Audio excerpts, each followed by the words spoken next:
นเบิกบานหลายปีแห่งการเปลี่ยนหันดินผู้พันผู้ดอยโศกใสมาบัดนี้ผู้ดอยมีชีวิตใหม่เดินผ่านเส้นทางยาวไกลผ่านความเป็นตายจนถึงวันนี้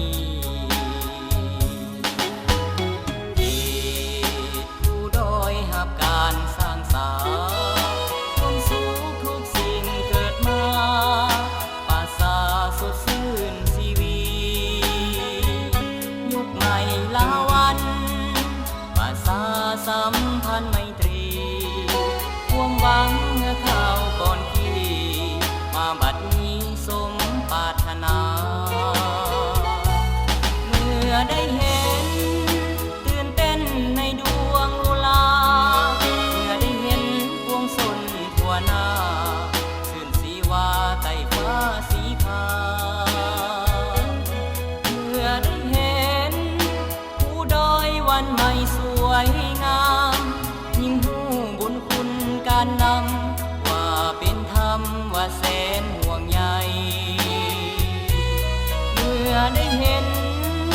ป่าเขาเขตลำเนาภัย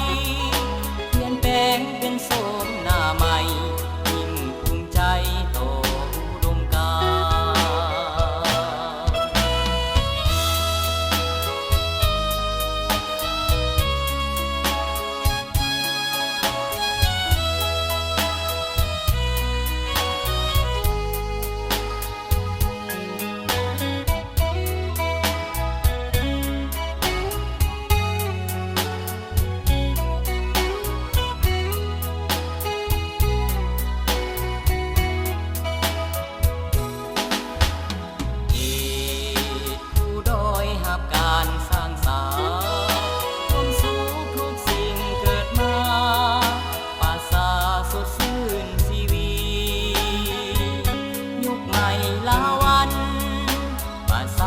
สัมพันธ์ไมตรีความหวังเมื่อข่าวก่อนที่มาบัดนี้สมปรารถนาเมื่อได้เห็นตื่นเต้นในดวงอุลาเมื่อได้เห็นพวงสนทั่วหน้า